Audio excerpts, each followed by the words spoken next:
ನಾವು Siddaramaiah Saheb, D K Shivakumar Saheb, Shivananda Patil Saheb ವಿನಂತಿ ಮಾಡ್ತೀವಿ. ನಮ್ಮ ಬಿಜಾಪುರ ಜಿಲ್ಲೆಯಿಂದ ಯಾರಿಗಾರೆ ಒಂದು MLC ಕೊಡಂತ ನಾವು ವಿನಂತಿ ಮಾಡ್ತೀವಿ.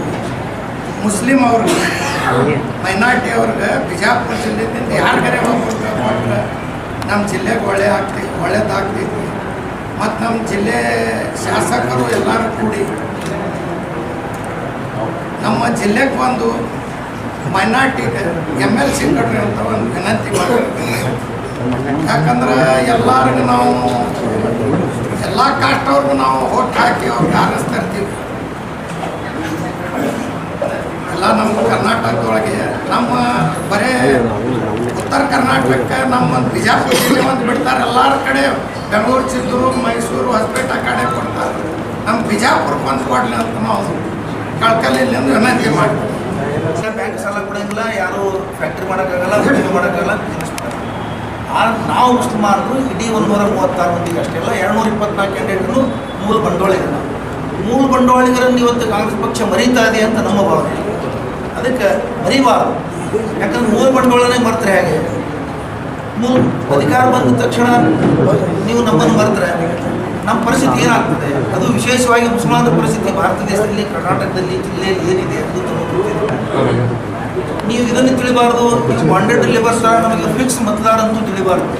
ತಿಳಿದು ನಿರ್ಲಕ್ಷ್ಯ ಮಾಡ್ತಾ ಇದ್ದೀವಿ, ಮಾಡಬಾರ್ದು ಅಂತ ನನ್ನ ವಿನಂತಿ. ಯಾಕಂತ ಕೇಳಿದ್ರೆ ಇವತ್ತು ಸಾಕಷ್ಟು ಜನ ಕಾಂಗ್ರೆಸ್ ಪಕ್ಷದ ನಮ್ಮ ನಾಯಕರು ರಾತ್ರಿಗಳು ದುಡಿದವ್ರಿದ್ದಾರೆ. ಅಮಿತ್ ಮುಷ್ರಿಫ್ ಅವರಂತೂ 2 ಸಲ ಚುನಾವಣೆಗೆ ನಿಂತು ಉಳಿದವ್ರು ಸರ್ಕಾರಗಳಾದ ಸೋತರು. ನಮ್ಮ ಪಕ್ಷದ ಕ್ಯಾಂಡಿಡೇಟ್ ಸೋಲು ಪ್ರಶ್ನೆಯೇ ಇರಲಿಲ್ಲ. ಮುಸ್ಲಿಮೇತರ ನಾಯಕರುಗಳು ಸಹಕಾರ ಕೊಡಲಿಲ್ಲ. ನೀವೇನು ಹೇಳಿದ್ರಿ? ಏನೋ ಮತ್ತೆ ಮುಂದಿನ ಸಲ ನಿಮ್ಮನ್ನು ನಾವು ವಿಧಾನ ಪರಿಷತ್ತಿ ಮಾಡ್ತೀವಿ ಅಂತ ಭಾಷಣ ದರ್ಬಾರದ ಹೈಸ್ಕೂಲ್ ಗ್ರೌಂಡ್ನಾಗ ಭಾಷಣದಲ್ಲಿ ಹೇಳಿದ್ದೀರಿ ಮಂತ್ರಿಗಳು. ನೀವು ಅದನ್ನು ಈಡೇರಿಸಿಕೊಡ್ಬೇಕಂತ ನನ್ನ ಒಂದು ಆಗ್ರಹ. ನಾವು ಭಿಕ್ಷುಕರಲ್ಲ, ಇವತ್ತು ಭಿಕ್ಷಾ ಬೇಡ ಗೊತ್ತಿಲ್ಲ ನಿಮ್ಮ ಎದುರಿಗೆ. ನಾವು ಬಂಡವಾಳ ಹಾಕಿದ್ದೀವಿ, ಅದ್ರ ಲಾಭ ಕೇಳ್ತಾ ಇದ್ದೀವಿ. ನಾವು ಬಂಡವಾಳದ ಪ್ರತಿಫಲ ಕೊಡಿದ್ವಿ. ಇವತ್ತು ಯಾರು ಬಂಡವಾಳ ಹಾಕಲಾದವ್ರೆಲ್ಲ ಒತ್ತಾಯ ಮಾಡ್ತಾ ಇದ್ದಾರೆ. ನಿಮಗೆ ಏನು ಒತ್ತಾಯ ಮಾಡ್ತಿದ್ದಾರೆ? ನಾವು ಮುಂದಿನ ಚುನಾವಣೆಯಲ್ಲಿ ಪರ್ಯಾಯ ವಿಚಾರ ಮಾಡ್ತೀವಿ ಅಂತ ಹೇಳ್ತಾ ಇದ್ದಾರೆ. ಅವರು ಪರವಾದ ವಿಚಾರ ಏನು ಮಾಡಿದ್ರು? ಇವರು ಕಾಂಗ್ರೆಸ್ ಪರ ವಿಚಾರ ಮಾಡಲಾರ್ದವರು ಪರ್ಯಾಯ ವಿಚಾರ ಮಾಡ್ತೀವಿ ಅಂತ ಹೇಳ್ತಾ ಇದ್ದಾರೆ. ಮೊದಲು ಕಾಂಗ್ರೆಸ್ ಪರ ವಿಚಾರ ಮಾಡಿದವರು ನಾವಿಲ್ಲಿ ಕೂತೀವಿ, ಕಾಂಗ್ರೆಸ್ ಪರ ಇದ್ದವರು ಇರ್ತೀವಿ ನಾವಿಲ್ಲಿ. ಅದಕ್ಕೆ ನಮ್ಮ ಕಡೆ ಗಮನ ಕೊಡಬೇಕು ಜಿಲ್ಲಾ ನಾಯಕರುಗಳು. ಇವತ್ತು ನಮ್ಮ ಮುಸ್ಲಿಮರ ಪರಿಸ್ಥಿತಿ ಜಿಲ್ಲೆಯಲ್ಲಿ, ನಾ ಜಿಲ್ಲಾ ಮಟ್ಟಿಗೆ ಮಾತಾಡೋದಂದ್ರೆ ರಾಜ್ಯದಲ್ಲಿಯೂ ಅದೇ ಪರಿಸ್ಥಿತಿ ಇದೆ. ಜಿಲ್ಲಾ ಮಟ್ಟಿಗೆ ಮಾತಾಡೋದಂದ್ರೆ ಸುಮಾರು 40ರಿಂದ 50 ಇಲಾಖೆಗಳಿದ್ದಾವೆ. ಒಂದು ಇಲಾಖೆಗೂ ಮುಸ್ಲಿಮ್ಸ್ ಮುಖ್ಯಸ್ಥ ಆಫೀಸರ್ ಇಲ್ಲ, ಒಂದು ಮುಸ್ಲಿಂ ಆಫೀಸರ್ ಇಲ್ಲ ಒಂದು ಇಲಾಖೆ. ಕಾಂಗ್ರೆಸ್ ಪಕ್ಷದ ಸರ್ಕಾರದಲ್ಲಿ ಈ ಪರಿಸ್ಥಿತಿ ಆದರೆ ಏನು? ಕಾಂಗ್ರೆಸ್ ಪಕ್ಷದಲ್ಲಿ ನಮ್ಮ ಈಗ ಮುಸ್ಲಿಮರಿಗೆ ಎಷ್ಟು ನಿಗಮ ಮಂಡಳಿಗಳು ಬಿಜಾಪುರ ಜಿಲ್ಲೆಯಿಂದ ಆದ್ಯತೆ ಮೇಲೆ ಕೊಟ್ಟಿದ್ದೀರಿ. ನೀವು ಯಾರಿಗೂ ಪರಿಗಣಿಸ್ತಾನೆ ಇಲ್ಲ. ನಿಮ್ಗೆ ಬೇಕಾದವ್ರಿಗೆ ರಾತ್ರಿ ಆಗಲು ಟೊಂಕು ಕಟ್ಟಿ ಮಾಡಿ ತರ್ತೀರಿ ಅವರಿಗೆ. ನಾವು ನಿಮ್ಗೆ ಬೇಕಾದವ್ರೆ, ನಾವು ನಿಮ್ಗೆ ಬೆಂಬಲಿಗರೆ, ರಾತ್ರಿ ಆಗಲು ಬೆಂಬಲಿಗರೆ. ನಮ್ಮ ಕಡೆ ಯಾವಾಗ ಗಮನ ಕೊಡೋರು ನೀವು? ಅದಕ್ಕೆ ದಯವಿಟ್ಟು ಈ ಮಾಧ್ಯಮಗಳ ಮುಖಾಂತರ ನಾವು ನೇರವಾಗಿ ಅವ್ರಿಗೂ ವಿನಂತಿ ಮಾಡಿದ್ದೀವಿ. ನಾವು ಯಾವತ್ತೂ ಯಾರ ಮನೆ ಬಾಗಿಲಿಗೆ ಹೋಗಿನೂ ವ್ಯತಿರಿಕ್ತವಾಗಿ ಕೇಳಿಲ್ಲ. ನಾವು ವಿನಂತಿಯಿಂದಲೇ ಕೇಳಿದ್ದೀವಿ, ವಿನಂತಿಯಿಂದ ಹೇಳಿದ್ದೀವಿ. ವೈಯಕ್ತಿಕ ನನ್ನ ಪರವಾಗಿಲ್ಲ, ಎಲ್ಲ ನಾಯಕರುಗಳು ಅವರವರು ಹೋಗಿ ಭೇಟಿ ಹೇಳಿದ್ವಿ. ಹಿಂದಿಂದೊಂದು ಘಟನೆ ನಿಮಗೆ ನೆನಪು ಮಾಡ್ಕೊಡ್ತೀವಿ. ಸುಮಾರು 50 ಜನ ಮುಸ್ಲಿಂ ನಾಯಕರು ಎಲ್ಲ ನಾಯಕರ ಮನೆಗೆ ಟಪಾಲ್ ಅವ್ರ ನೇತೃತ್ವದಲ್ಲಿ ಜಿಲ್ಲಾ ಕಾಂಗ್ರೆಸ್ ಅಧ್ಯಕ್ಷ ಹುದ್ದೆ ಕೊಡಿ, ಸುಮಾರು 50-60 ವರ್ಷಗಳಿಂದ ಜಿಲ್ಲಾ ಕಾಂಗ್ರೆಸ್ಗೆ ಅದು ಮಾಡಿಲ್ಲ ಅಂತ ಹೇಳಿ ಪರಿಪರಿಯಾಗಿ ಬೇಡ್ಕೊಂಡ್ರು ಸಹಿತ ನಮ್ಮ ಬಗ್ಗೆ ನೆಗ್ಲೆಕ್ಟ್ ಮಾಡಿದ್ರಿ. ನೀವು 2ನೇ ದರ್ಜೆ ನಾಗರಿಕರಾಗಬಾರ್ದು ಅಂತ ಹೇಳಿದ್ರೆ ನಮಗೆ. ಇವತ್ತು ನೀವು 3ನೇ ದರ್ಜೆ ನಾಗರಿಕ ಮಾಡಿದ್ರಿ ನಮಗೆ. ನೀವು ಅವಾಗ ನೀವು ನಮ್ಗೆ ಏನು ಹೇಳಿದ್ರಿ? 2ನೇ ದರ್ಜೆ ನಾಗರಿಕರಾಗಬೇಡಿ. ನಮಗೆ ನೀವು ಇವತ್ತು 3ನೇ ದರ್ಜೆ ನಾಗರಿಕ ಕೂತೀವಿ. ನಾವು ನಿಮಗೆ ಮಂತ್ರಿಗಳು ಮಾಡಿದ್ವಿ, MLA ಮಾಡಿದ್ವಿ, ಸರ್ಕಾರ ತಂದಿದ್ದೀವಿ ರಾಜ್ಯದಲ್ಲಿ. ನಾವು ಇವತ್ತು 3ನೇ ದರ್ಜೆ ನಾಗರಿಕರಾಗಿದ್ದೀವಿ. ನಾವು ನಮ್ಮ ಕಡೆ ಯಾವಾಗ ಗಮನ ಕೊಡೋರು ನೀವು?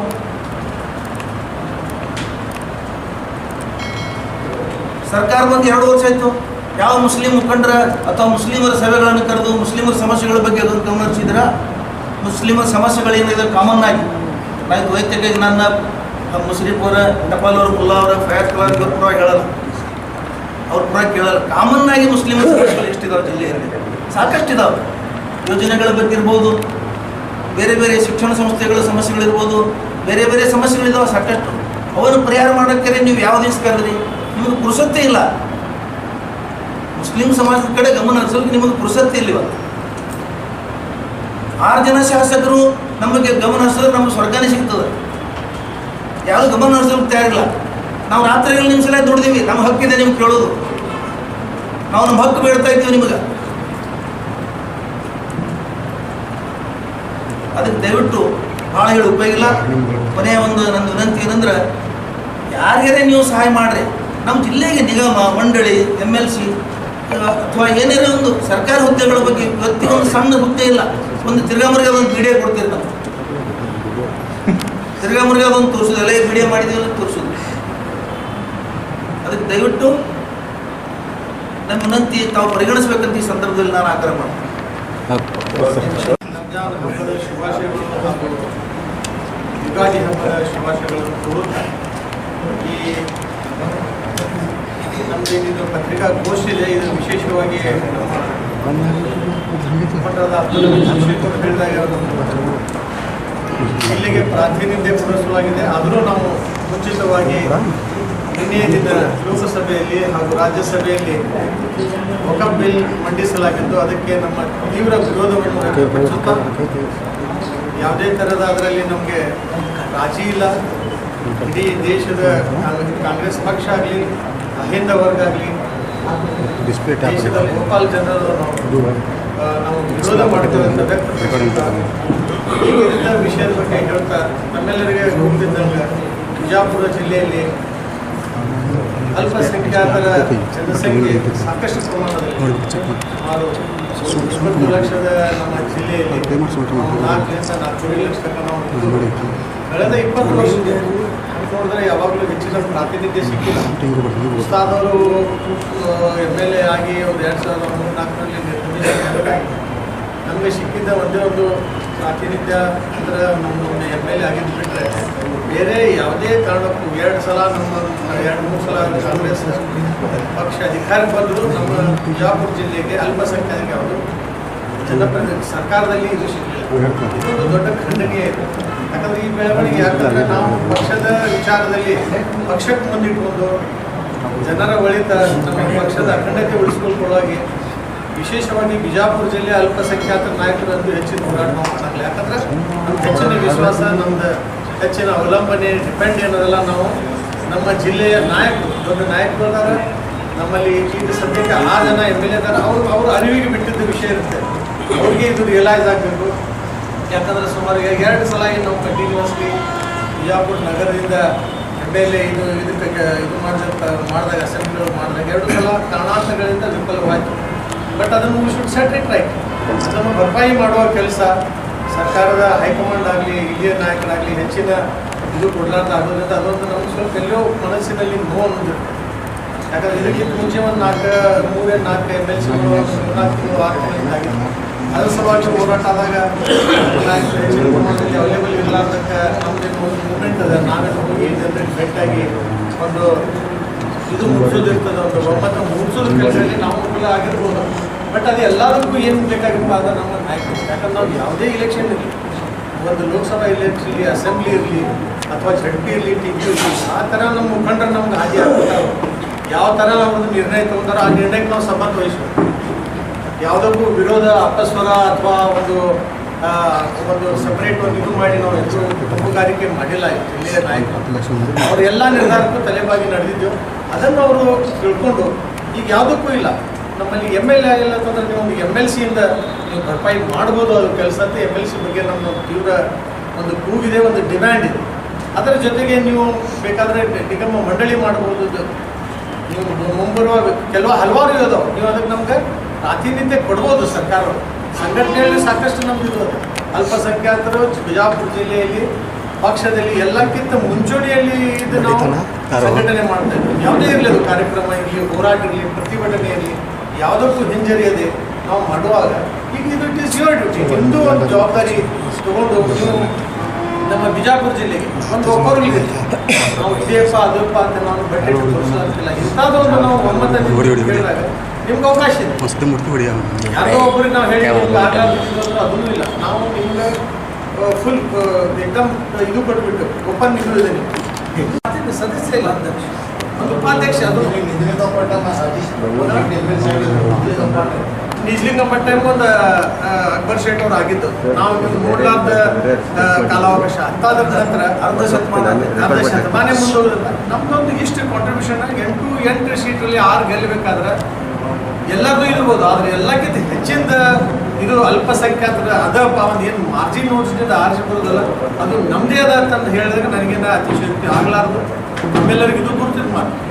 ಮುಸ್ಲಿಮರು ಒಂದು ಸೈಡೆಡ್ ಕಾಂಗ್ರೆಸ್ಗೆ ನಾವು ಪಕ್ಷಕ್ಕೆ ಬೆಂಬಲ ಮಾಡ್ತೇವೆ.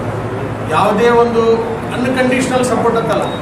ಎಷ್ಟೋ ಸಲ ನಾವು ವಿಚಾರ ಮಾಡ್ತಿರ್ತೇವೆ, ನಾವು ಸಲ ಒಂದಿಷ್ಟು ಇಡೀ ಬೇಡಿಕೆಗಳನ್ನು ಇಟ್ಟು, ಆದ್ರೆ ಮತ್ತೆ ನಾವೇ ಒಂದು ಒಮ್ಮತದಿಂದ ಇಲ್ಲಪ್ಪ ಇಲೆಕ್ಷನ್ ಯಾರಿಗೂ ಯಾವುದು ಇದು ಮಾಡಬಾರ್ದು, ಯಾವುದೇ ಬೇಡಿಕೆ ಇರಲಾರ್ದ ನಾವು ನಿಮ್ಗೆ ಸಪೋರ್ಟ್ ಮಾಡುವಾಗ ನೀವು ಯಾವುದೇ ಒಂದು ಇದು ಇರಲಾರ್ದ ನಮ್ಮ ಬಗ್ಗೆ ವಿಚಾರ ಮಾಡಿದ್ರೆ ದೊಡ್ಡ ಕಮ್ಯುನಿಟಿ ಅದ. ನೀವೆಲ್ಲರೂ ನಮ್ಮ ಪ್ರಾಬ್ಲಮ್ಗಳನ್ನು ಸಾಲ್ವ್ ಮಾಡ್ತೀರಿ, ಇಲ್ಲ ತನ್ನಲ್ಲ. ಆದರೂ ಅದೇ ಸಮಾಜದ ವ್ಯಕ್ತಿಗಳು ಮುಂಚೂಣಿಗಳು ಎದ್ದು ಸರ್ಕಾರದೊಳಗಿದ್ರಂತ ಇನ್ನಷ್ಟು ಆ ಕಮ್ಯುನಿಟಿಗೆ ಅನುಕೂಲ ಆಗ್ತದೆ ಅನ್ನೋದು ನಾನು ಪ್ರಾತಿನಿಧ್ಯ ಬೇಕಿಲ್ಲ ಅಂದ್ರೆ ಕಮ್ಯುನಿಟಿ ಜನ ನಮಗೆ ಕೇಳ್ತಾರೆ, ಯಾಕಿದ್ರಿ, ಯಾಕೆ ಏನು ಮಾಡ್ಲಾಕ್ತೀರಿ, ನಿಮ್ಗೇನು ಸಿಗ್ತೀರಿ. ನಾನು ಒಬ್ಬಂಗೆಲ್ಲ ಎಲ್ಲರಿಗೂ ಈ ಸ್ಥಿತಿ ಇದೆ. ಇದೊಂದು ಸ್ಥಿತಿಯನ್ನು ತಿಳಿಗೊಳಿಸುವ ಇದು ಒಂದು ಹಾದಿಯಲ್ಲಿ ನಮ್ಮ ನಾಯಕರು ವಿಶೇಷವಾಗಿ ಜಿಲ್ಲೆಯ ನಾಯಕರು, ಯಾಕಂದ್ರೆ ದಿಗ್ಗಜ ನಾಯಕರು ನಮ್ಮ ನಾಯಕರಿಗೆ ಅಂತ ಇಲ್ಲ, ದೊಡ್ಡ ಒಂದು ರಾಜ್ಯ ಮಟ್ಟದಲ್ಲಿ ಮುಂಚೂಣಿಯ ನಾಯಕರು ನಮ್ಮ ಜಿಲ್ಲೆ ಬಂದಿದೆ ಅಂಥವ್ರೆಲ್ಲರಿಗೂ ನಮ್ಗೆ ಒಂದು ಸ್ಥಳೀಯ ಒಂದು ಇದು ಹೇಳೋದಕ್ಕಂದ್ರೆ ನಾವೇನೋ ಡೆಡ್ಲೈನ್ ಕೊಡ್ಲಾಕತ್ತಿಲ್ಲ, ನಾವೇನು ಇಂಥ ಒಂದು ಅಲ್ಟರ್ನೇಟಿವ್ ಅಂತ ಇದ್ರ ಬಗ್ಗೆ ನೀವು ವಿಚಾರ ಮಾಡಿ ಮುಂದಿನ ದಿನಗಳಲ್ಲಿ ಅಲ್ಪಸಂಖ್ಯಾತರಿಗೆ ಈಗ 4 MLC ಇದು ಇದೆ. ಇದರಲ್ಲಿ ನಾವು ಕಡಿಮೆ ಇದ್ದಿದ್ರು ನಾವು ಓಡಾಡ್ತಾ ಇರೋದು. ನಾವು ನೀವು ಹೆಂಗೆ ಹೇಳ್ತೀರಿ ಆ ದಾರಿನ ನಾವು ಹೋಗಿ ಎಲ್ಲಿ ಹೋಗ್ಬೇಕು, ಏನು ಹೋಗ್ಬೇಕು, ನೀವು ನಮ್ಗೆ ತೊಗೊಂಡು ಹೋಗ್ತೀರಂದ್ರೆ ನಾವು ಸಮಾಜ ಒಂದಾಗಿ ನಿಮ್ಮ ಬಂದು ನಾವು ನಿಮ್ಮ ಜೊತೆಗೆ ಇರ್ತೇವೆ ಅಂತ ಹೇಳಿ ಇದಕ್ಕೆ ನೀವು ನಮ್ಮ ಬೇಡಿಕೆಗೆ ಸಮ್ಮತಿಸಿದ್ರಿ ಮತ್ತು ನೀವು ಸಪೋರ್ಟ್ ಮಾಡ್ತೀರಿ ನಿಗಮ ಮಂಡಳಿಗಳಲ್ಲಿ ಈಗಾಗಲೇ ಸಾಕಷ್ಟು ನೇಮಕಗಳು ಆಗಿದ್ದಾವೆ. ಆದರೆ ವಿಜಯಪುರ ಜಿಲ್ಲೆಗೆ ವಿಶೇಷವಾಗಿ ನಮ್ಮ ಅಲ್ಪಸಂಖ್ಯಾತರಿಗೆ ಯಾವುದೇ ಪ್ರಾತಿನಿಧ್ಯ ಸಿಕ್ಕಿಲ್ಲ. ಅದಕ್ಕಾಗಿ ಇವತ್ತು ನಾವು ಪದೇ ಪದೇ ಸಾಕಷ್ಟು ನಾಯಕರಲ್ಲಿ ಈಗಾಗಲೇ ನಮ್ಮ ಮುಖಂಡರು ನಾವು ಹೋಗಿ ನಮ್ಮ ಜಿಲ್ಲೆಯ ನಾಯಕರಿಗೆ ಇದು ಮನವರಿಕೆ ಮಾಡಿಕೊಟ್ಟಿದ್ದಾಗಿದೆ. ಆದರೂ ಕೂಡ ಅವರು ಈ ಅಲ್ಪಸಂಖ್ಯಾತರು ವಿಶೇಷವಾಗಿ ಅಲ್ಪಸಂಖ್ಯಾತರ ನಾಯಕರಿಗೆ ನಿರ್ಲಕ್ಷ್ಯ ಮಾಡುವಂಥ ಒಂದು ಸಂದರ್ಭ ಸರಿ ಅಲ್ಲಂತ ನಾನು ಭಾವಿಸಿದ್ದೇನೆ. ಇದು ಯಾಕೆ ನಾವು ಇದು ನಮ್ಮ ಈಗಾಗಲೇ ನಾಯಕರೆಲ್ಲ ಅಂತ ಹೇಳಿದಾಗೆ ನಾವು ಕಾಂಗ್ರೆಸ್ ಪಕ್ಷಕ್ಕೆ ಮುಸಲ್ಮಾನರ ಏನು ನಾವು ಎಲ್ಲ ನಾಯಕರಾಗಲಿ ಮತ್ತು ಮತದಾರರಾಗಲಿ ಇವತ್ತು ಕಾಂಗ್ರೆಸ್ ಪಕ್ಷಕ್ಕೆ ಯಾವ ರೀತಿ BJPಗೆ ಸಾಕಷ್ಟು ಅಂಧಭಕ್ತರು ಇವತ್ತು BJP ಇರ್ತಾರೆ, ಅದೇ ರೀತಿ ಇವತ್ತು ಮುಸಲ್ಮಾನರು ಕೂಡ ಕಾಂಗ್ರೆಸ್ಸಿಗೆ ಅಂಧಭಕ್ತರಾಗಿ ಇವತ್ತು ನಾವು ಓಟ್ ಹಾಕ್ತಾ ಇದ್ದೇವೆ. ಅದು ತಾವು ಏನದ ನಾವು ನಾಯಕರು ತಿಳ್ಕೋಬೇಕು ವಿಷಯ. ಈ ರೀತಿ 100% ಇವತ್ತು ಈ ಸಮಾಜ ಕಾಂಗ್ರೆಸ್ ಪಕ್ಷಕ್ಕೆ ಅಧಿಕಾರಕ್ಕೆ ತರಲಿಕ್ಕೆ ಒಂದು ಕಾರಣೀಭೂತಾಗಿದೆ. ಅದಕ್ಕಾಗಿ ನಾವು ನಮ್ಮ ಜಿಲ್ಲೆಯ ನಾಯಕರಲ್ಲಿ ವಿನಂತಿ ಮಾಡಿಕೊಂಡ್ರೆ ಈ ಬೇರೆ ಬೇರೆ ಜಿಲ್ಲೆಗಳ ನಾಯಕರು ನೋಡಿದಾಗ ಈಗ ಮಾನ್ಯ ಮಲ್ಲಿಕಾರ್ಜುನ ಖರ್ಗೆ ಅವರು ನಮ್ಮ ನಾಸೀರ್ ಹುಸೇನ್ ಅವರಿಗೆ 2 ಸಲ ರಾಜ್ಯಸಭಾ MP ಮಾಡಿದ್ರು. ಅವ್ರ ಫಾಲೋವರ್ಗಳಿಗೆ ಈ ರಾಜಕೀಯ ಪಾರ್ಟಿಗಳು ತಮ್ಮ ಅನುಯಾಯಿಗಳಿಗೆ ಅವರು ನಮ್ಮ ಜಿಲ್ಲೆಯ ಅನುಯಾಯಿಗಳು ಅಲ್ಪಸಂಖ್ಯಾತ ನಾಯಕರಿಗೆ ಅವಕಾಶ ಕೊಡುವಂಥ ಕೆಲಸ ಮಾಡಿದ್ದಾರೆ. ಜಾರಕಿಹೊಳಿ ಮಾಡಿದ್ದಾರೆ, ಪರಮೇಶ್ವರ್ ಆಗಲಿ, DK ಶಿವಕುಮಾರ್, ಈಗೇನು ರಾಜ್ಯದ ಕೆಲವು ಮುಖಂಡರು ನಾಯಕರಿದ್ದಾರ ಅವರು ತಮ್ಮ ಅನುಯಾಯಿಗಳಿಗೆ ಯಾವ ರೀತಿ ಅಲ್ಪಸಂಖ್ಯಾತರಿಗೆ ನಮ್ಮ ಜಿಲ್ಲೆಯಲ್ಲಿ ತಮ್ಮ ಅನುಯಾಯಿಗಳಿಗೆ ಆ ನಾಯಕರಿಗೆ ಯಾವ ರೀತಿ ಮುಂದೆ ತಂದು ನಿಗಮ ಮಂಡಳಿಗಳಲ್ಲಿ ವಿಧಾನ ಪರಿಷತ್ಗಳಲ್ಲಿ ರಾಜ್ಯಸಭೆಗಳಲ್ಲಿ ಅವ್ರು ಯಾವ ರೀತಿ ಮುತುವರ್ಜಿ ವಹಿಸಿ ಒಂದು ಅವಕಾಶ ಕೊಡಿಸ್ತಾರ, ಅದೇ ರೀತಿ ನಮ್ಮ ಜಿಲ್ಲೆ ನಾಯಕರು ಯಾಕೂ ಇಲ್ಲಿ ನಿರ್ಲಕ್ಷ್ಯ ಮಾಡ್ತಾ ಇದ್ದಾರೆ ಅನ್ನೋದು ಭಾಳ ದುಃಖಕರ ಸಂಗತಿ. ನಾನು ಹೇಳಿದಂತೆ ನಮ್ಮ ಜಿಲ್ಲೆಯ ನಾಯಕರು, ಯಾಕಂದರೆ ಈಗಾಗಲೇ ನಮ್ಮ ತಪ್ಪು ಹೇಳ್ದಂಗೆ ನಮ್ಮ ನಾಯಕರಲ್ಲಿ ಇಡೀ ಹೈಕಮಾಂಡ್ಗೆ ಅಳಗಾಡಿಸುವಂಥ ಒಂದು ಶಕ್ತಿ ಇದೆ ನಮ್ಮ ನಾಯಕರು, ಜಿಲ್ಲೆ ನಾಯಕರಲ್ಲಿ. ಅಂಥ ಒಬ್ಬ ಈಗ ಯಾವ ರೀತಿ ಅವ್ರು ಹೋಗಿ ಹೈಕಮಾಂಡ್ನಲ್ಲಿ ಹೋಗಿ ಕೂತು ಈಗ ನಾವು ಪತ್ರಿಕೆಯಲ್ಲಿ ಮಾಧ್ಯಮ ನೋಡ್ತಾ ಇದ್ದೇವೆ, ಅವರು ತಮ್ಮ ಫಾಲೋವರ್ಗಳಿಗೆ ತಮ್ಮ ಸಮಾಜದ ಕೆಲವು ನಾಯಕರುಗಳು ಇವತ್ತು ಅಲ್ಪಸಂಖ್ಯಾತರ ಓಟ್ ತೊಗೊಂಡ್ರು ಕೂಡ ಇವತ್ತು ಆ ಸತೀಶ್ ಜಾರಕಿಹೊಳಿಗೆ STಗೆ ಒಂದು ಸೀಟ್ ಕೊಡಲೇಬೇಕಂತ ಕೂತಿರ್ತಾರೆ. ಪರಿಶಿಷ್ಟ ಜಾತಿ ಪಂಗಡದ ಪರಿಶಿಷ್ಟ ಜಾತಿ ನಾಯಕರು ನಮ್ಮ ಜಾತಿಯ ಒಬ್ಬ ನಾಯಕರು ಕೊಡಲೇಬೇಕು, ನಮ್ಮ ಇದಕ್ಕೆ MLC ಕೊಡಬೇಕಂತ ಅಲ್ಲಿ ಆಟ ಇಟ್ಟಿರ್ತಾರೆ. ಆದರೆ ನಮ್ಮ ಸಮಾಜದ ಹೇಳೋರು ಯಾರಲ್ಲ ಈಗ ಅದು ಬೇಕಲ್ಲ. ಅದಕ್ಕಾಗಿ ನಾವು ಇವರಿಗೆ ಏನಂತ ನಮ್ಮ ನಾಯಕರು ನಮ್ಮ ಸಮಾಜದ ನಾಯಕರೇ ಇವರು. ಯಾಕಂದ್ರೆ ನಾವು 100 ಓಟ್ ಹಾಕಿ ಶಾಸಕರು ಮಾಡಿ ಮಂತ್ರಿಗಳು ಮಾಡಿ ನಾವು ಮಾಡಿದಾಗ ನಾವು ನಮ್ಮ ನಾಯಕರು ಇವರೇ, ನಮ್ಮ ನಮ್ಮ ನೇತೃತ್ವ ವಹಿಸುವಂಥದ್ದು, ನಮ್ಮ ಬಗ್ಗೆ ಕಾಳಜಿ ವಹಿಸುವಂಥ ನಾಯಕತ್ವ ನಾವು ಈಗಾಗಲೇ ಅವ್ರ ಮೇಲೆ ವಿಶ್ವಾಸ ಇರ್ತೇವೆ. ಅದಕ್ಕಾಗಿ ಅವರಲ್ಲಿ ನಮ್ಮ ವಿನಂತಿ ಏನಂದರೆ, ಯಾವ ರೀತಿ ಬೇರೆ ಬೇರೆ ಜಿಲ್ಲೆಗಳಲ್ಲಿ, ಇಡೀ ರಾಜ್ಯದಲ್ಲಿ ಯಾವ ರೀತಿ ನಮ್ಮ ನಾಯಕರುಗಳು ತಮ್ಮ ಅಲ್ಪಸಂಖ್ಯಾತರ ಅನ್ವಯಗಳಿಗೆ ಆ ತಮ್ಮ ಜಿಲ್ಲೆಗಳಲ್ಲಿ ಯಾವ ರೀತಿ ಅವರು ಒಂದು ಹಠ ಹಿಡಿದು ಏನೋ ಒಂದು ಹುದ್ದೆ ತರಲಿಕ್ಕೆ ಆ ಜನರಿಗೆ ಕೊಡಿಸುವಂಥ ಅಲ್ಪಸಂಖ್ಯಾತ ನಾಯಕರಿಗೆ ಕೊಡಿಸುವಂಥ ಪ್ರಯತ್ನ ಮಾಡ್ತಾರೆ. ಅದೇ ರೀತಿ ನಮ್ಮ ಜಿಲ್ಲೆಯ ನಾಯಕರು, ಮಂತ್ರಿಗಳು, ಶಾಸಕರು ಕೂಡ ವಿಜಯಪುರ ಜಿಲ್ಲೆಯ ಅಲ್ಪಸಂಖ್ಯಾತರ ಮುಖಂಡಗಳಿಗೆ ಒಂದು ಅವಕಾಶ ಕೊಡಿಸುವಂಥ ಕೆಲಸ ಮಾಡಬೇಕಂತ ನಾನು ಈ ಸಂದರ್ಭದಲ್ಲಿ ತಮ್ಮಲ್ಲಿ ಹೇಳಿಕೆ ಇಚ್ಛೆ. ಇನ್ನೊಂದು ಏನಾದ್ರೆ ನಮ್ದು ಏನು ಪರಿಸ್ಥಿತಿ ಆಗೋದಂದ್ರೆ, ಈಗ ಹೋಗಿ ರೈಲ್ವೆ ಸ್ಟೇಷನ್ ಅಂತ ನಾವು ಹೋಗೋದು ಅಷ್ಟೇ ಕೆಲಸ ಮಾಡೋದು ಅಂತ ರೈಲ್ವೆ ಅವ್ರು ಕೂಡ್ತಾರೆ, ನಮಗೆ ರೈಲ್ವೆ ಪ್ಲಾಟ್ಫಾರ್ಮ್ ಟಿಕೆಟ್ಸೇ ಸಿಗಲ್ಲ ಅನ್ನೋ ಪರಿಸ್ಥಿತಿ ಆಗೋದು. ಟಿಕೆಟ್ ತೊಗೊಂಡು ಅವ್ರು ಹೋಗ್ತಾರೆ, ಟಾಟಾ ಮಾಡೋದು ಅಷ್ಟೇ ಕೆಲಸ ಫುಲ್ ಟಾಟಾ ಮಾಡೋದು ಕಳಿಸೋದ್ರ. ನಮಗೆ ಪ್ಲಾಟ್ಫಾರ್ಮ್ ಟಿಕೆಟ್ಸೇ ಸಿಗಲ್ಲ ಅಂತ ಪರಿಸ್ಥಿತಿ ಇವತ್ತು ನಾವು ಓಟ್ ಹಾಕಿ ನಾವು ಕುಂತು ನಮಗೆ ಟ್ರೈನ್ ಒಳಗೆ ಕೂಡುವಂಥ ಪರಿಸ್ಥಿತಿ ಇಲ್ಲ. ಈ ಪ್ಲಾಟ್ಫಾರ್ಮ್ ಒಳಗೆ ಸಹಿತ ಅಧಿಕೃತವಾಗಿ ಟಿಕೆಟ್ ಸಿಗಲ್ಲಂಥ ಪರಿಸ್ಥಿತಿ. ನಾವು ಆದರೂ ಕೂಡ ಅಂಧಭಕ್ತರಾಗಿ ಅವ್ರಿಗೆ ಕಳಿಸ್ದಾಕ ಅವ್ರಿಗೆ ವಿಶ್ ಮಾಡ್ಲಿಕ್ಕೆ ನಾವು ಹೋಗ್ಲತ್ತೀವಿ, ಎಲ್ಲರಿಗೆ ಅಧಿಕಾರ ಕೊಡಿಸ್ಲಾಕ್ರಿ. ಅದಕ್ಕಾಗಿ ನಾವೆಲ್ಲ ಮಾನ್ಯ ನಾಯಕರಲ್ಲಿ ನಮ್ದು ವಿನಂತಿ ಏನಂದ್ರೆ, ತಾವು ದಯವಿಟ್ಟು ಒಂದು ಇಚ್ಛಾಶಕ್ತಿ ವಿಶೇಷವಾಗಿ, ಯಾಕಂದರೆ ತಾವು ಕೂಡ, ಯಾಕಂದ್ರೆ ನಾವು ಹೇಳಿ ಬಿಡಲಿ ನಾವು ನಾಯಕರುಗಳು ಈ ರೀತಿ ನಮಗಿಷ್ಟೆಲ್ಲ ಅಲ್ಪಸಂಖ್ಯಾತರ ವಿಶೇಷ ಈಗೇನು ನಾವು ಅವಕಾಶ ಕೊಟ್ಟಿದ್ದಾರೆ, ನಮ್ಗೆ ಓಟ್ ಹಾಕಿದ್ದಾರೆ, ಇವರು ಈ ಸಮಾಜಕ್ಕೆ, ಈ ಸಮಾಜ ನಾಯಕರಿಗೂ ಕೂಡ ನಾವು ಕೂಡ ಒಂದು ಏನಾದರೂ ನಿಗಮ ಮಂಡಳಿಗಾಗಲಿ ಅಥವಾ ರಾಜ್ಯ ಮಟ್ಟದ ಯಾವುದೋ ಹುದ್ದೆಗಳಾಗಲಿ, MLC ಆಗಲಿ ಇಂಥ ಒಂದು ಅವಕಾಶ ಕೊಡಿಸುವಂಥ ಕೆಲಸ ಅವ್ರು ಮಾಡಬೇಕಾಗುತ್ತೆ. ಅದಕ್ಕಾಗಿ ಇನ್ನೊಂದು ಹೇಳಬೇಕಂದ್ರೆ, ಇವತ್ತು ಕಾಂಗ್ರೆಸ್ ಪಕ್ಷಕ್ಕೆ ಭಾಳಷ್ಟು ಸಮಾಜಗಳು ಓಟೆ ಹಾಕಿಲ್ಲ, ಅಂಥವ್ರು ಬಂದು ಬ್ಲ್ಯಾಕ್ ಮೇಲ್ ಮಾಡಿ ಹುದ್ದೆ ತೊಗೊಳಕತ್ತಾರೆ. ಪಕ್ಷದ ಅಧ್ಯಕ್ಷ ಆಗಲಿ ಮತ್ತು ಇದು ಏನು ನಾವು ಅವ್ರು ಒಬ್ಬರು ಸ್ಟೇಟ್ಮೆಂಟ್ ಕೊಡ್ಲಕತ್ತಾರ, ಸಮಾಜದ ಮುಖಂಡರು ಅಧ್ಯಕ್ಷರು ಕೆಲವರು ಏನಂದ್ರೆ, ನಾವು ನಿಮಗೆ ಈ ಸಲ ನಮಗೆ ನಮ್ಮ ಸಮಾಜಕ್ಕೆ MLC ಕೊಟ್ಟಿಲ್ಲ ಅಂದ್ರೆ ನಾವು ಮುಂದಿನ ಸಲ ಬೇರೆ ಪರ್ಯಾಯ ವ್ಯವಸ್ಥೆ ನಾವು ಹುಷಾರು ಮಾಡಬೇಕಂತ ಹೇಳಿ ಪಕ್ಷದ ನಾಯಕರಿಗೆ ಈ ರೀತಿ ಬ್ಲ್ಯಾಕ್ ಮೇಲ್ ಮಾಡ್ತಾರೆ. ಅದು ಅಂಥವ್ರಿಗೆ ಹಂಚಿ ಇವತ್ತು ಅವ್ರು ಓಟ್ ಭಾಳ 2% ಸಹಿತ ನಮ್ಮ ಕಾಂಗ್ರೆಸ್ ಪಕ್ಷಕ್ಕೆ ಬಂದಿಲ್ಲ. ಅಂಥವ್ರು ಇವತ್ತು ದೊಡ್ಡ ದೊಡ್ಡ ಹುದ್ದೆ ಮೇಲೆ ಅದಾರ. ಇವತ್ತು ಅವ್ರಿಗೆ ನಿಗಮ ಮಂಡಳಿಗಳಿರ್ತಾರೆ, MLCಗಳು ಆಗಕತ್ತಾರ. ಆ ಸಮಾಜದ ಮತ್ತು ಈಗಾಗಲೇ ಮಂತ್ರಿಗಳು ನೋಡಿದ್ರು ಸಹಿತ ಸಂಖ್ಯೆ ಯಾವ ಸಮಾಜದ ಓಟ್ಗಳು ಇಲ್ಲಿ ಕಾಂಗ್ರೆಸ್ ಕಡಿಮೆ ಬಂದಾವ, ಅದೇ ಸಮಾಜದ ಹೆಚ್ಚು ಸಂಖ್ಯೆಯಲ್ಲಿ ಮಂತ್ರಿಗಳು ಕೂಡ ಅದಾರ.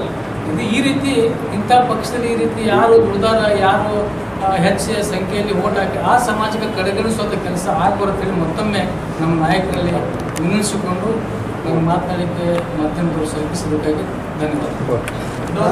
ಶಿವಪಾಲ್ ನಮ್ಮ ಒಂದತ್ತು ಬೆಂಗಳೂರು ಕಡೆ ದಕ್ಷಿಣ ಕರ್ನಾಟಕ ಹೋಗ್ತದೆ, ಅಥವಾ ಇನ್ಫ್ಲೂಯೆನ್ಷಿಯಲ್ ಸ್ವಲ್ಪ ನಮ್ಮ ಹೈದರಾಬಾದ್ ಕರ್ನಾಟಕ ಅಥವಾ ಬೇರೆ ಕಡೆ ಹೋಗ್ತದೆ. ಬಂದಿದೆ ಒಂದು ಸಂಗತಿ, ಹಾವೇರಿ ಒಳಗೆ ಮೈನಾರಿಟಿಗೆ ತರಬೇಕಾದ್ರೆ ಇನ್ನೊಂದು ಮೈನಾರಿಟಿ ಬಂದು ಕೊಟ್ಟು ಅಷ್ಟು ದೊಡ್ಡ ಕಾಂಪ್ರಮೈಸ್ ನೀವು ಮಾಡ್ತೀವಿ, ಒಳ್ಳೆಯದು ಮೈನಾರಿಟಿ ಕೊಟ್ಟು. ಮತ್ತಲ್ಲಿ ಒಂದು MLC ಅವಕಾಶ ಸಿಕ್ಕಾಗೂ ಅಲ್ಲೇ ಸಿಕ್ತು ಒಂದು ಲೇಡೀಸ್. ಹೀಗಾಗಿ ಬಿಜಾಪುರ ಜಿಲ್ಲೆ ವಂಚಿತ ಯಾಕಾಗಿದೆಪ್ಪ ಅಂತಂದ್ರೆ, ನಮ್ಮ ಬಗ್ಗೆ ಹೋರಾಟ ಕಡಿಮೆ ಇರೋದ್ರಿಂದ ಆಗಿರ್ಬೋದು ಅಥವಾ ಒಂದು ನಮ್ಗೆ ಅನಿಸಿಕೆ ಇದೆ. ನಾಯಕರು ನಮ್ದು ಹೆಸರು ಹೇಳಿದಾಗೆ ಆಗೋದು. ಯಾವುದೇ ನಮ್ಗೆ ಸ್ವಲ್ಪ ಅಲ್ಪಸಂಖ್ಯಾತರಿಗೆ ಸ್ವಲ್ಪ ಅವಕಾಶಗಳು ಸಿಕ್ಕಿದ್ದು ಅದು ಹೆಚ್ಚಿನಾಗಿ ದಕ್ಷಿಣ ಕರ್ನಾಟಕಕ್ಕೆ ಭಾಗ ಆಗ್ತದೆ. ಅಲ್ಲಿ ಅಲ್ಪಸಂಖ್ಯಾತರ ಅವ್ರದ್ದು ಲಾಬಿ ಹೆಚ್ಚಿರ್ತದೆ, ಹೊತ್ತು ರಜೆ ಮಾಡ್ಕೊತಾರೆ. ಅದು ನಮಗೆ ಆಗಾಗಲ್ಲ. ಅದ್ರ ಬಗ್ಗೆಯೂ ಸ್ವಲ್ಪ ಗಮನ ವಹಿಸಿ ಈಗ ಬಿಜಾಪುರ ಜಿಲ್ಲೆಗೆ ಪ್ರಾತಿನಿಧ್ಯ ಕೊಡ್ತಾರೆ.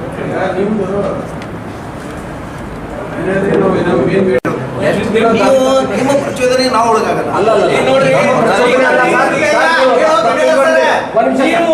ನೀವೇನು ವಿಶ್ವಾಸ ಇಟ್ರಿ ಅದು ನಿಜ.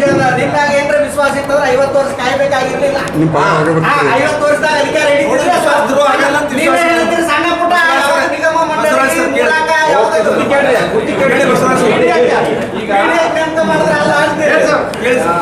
ಬಿಜಾಪುರದಲ್ಲಿ ರಾಜಕೀಯ ಬೆಳವಣಿಗೆಗಳು ಇತ್ತೀಚೆಗೆ ಜೋರಾಗಿ ನಡೆದಿದೆ, ಬಹಳ ಚರ್ಚೆ ನಡೆದಿದೆ.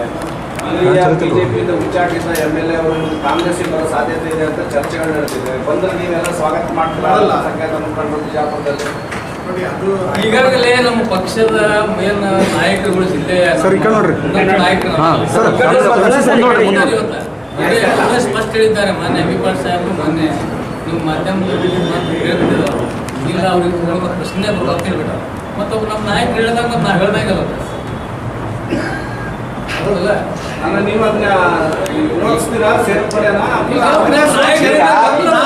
ನಿಮ್ಮ ಪರಿಸ್ಥಿತಿ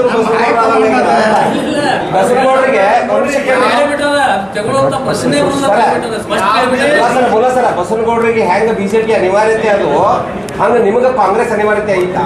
ಅದನ್ನ ನಾವು ಹೇಳಲ್ಲ. ನಾವು ಮೊದಲಿಂದ ಕಾಂಗ್ರೆಸ್ ಅದೀವ್ರಿ ಬಿಜೆಪಿ ದಳ ಅಥವಾ ನಾವು ಒಂದೇ ಕಾಂಗ್ರೆಸ್ ಬಿಜೆಪಿ ನಾಯಕರಿಗೆ ತಗೊಳ್ಳೋದು ಪಕ್ಷದ ಹೈಕಮಾಂಡ್ ನಮ್ಮ ಜಿಲ್ಲೆ ನಾಯಕರು ಅವ್ರು ಬಿಟ್ಟಿದ್ದ ವಿಷಯ ಇದು ನಮ್ದು ಬರ್ನಿಂಗ್ ಇಶ್ಯೂ ಅಂದ್ರೆ ನಮ್ಮ ಒಂದು ಈಗ ನಡೆದಿದ್ದ MLC ನಮ್ಗೆ ಅವಕಾಶ ಮಾಡಿಕೊಡ್ರಿ ಅಂತ ಹೇಳ್ತೇವೆ. ಮತ್ತೊಮ್ಮೆ ನಿಮ್ಮ ಮುಖಾಂತರ ಅವರಿಗೆ ಒತ್ತಾಯ ಮಾಡಿ ನಾವು ಅವ್ರಿಗೆ ಹೇಳ್ತೇವೆ ಅಂತ ಹೇಳಿ ಸರ್, ಈಗ ಜೊತೆಗೆ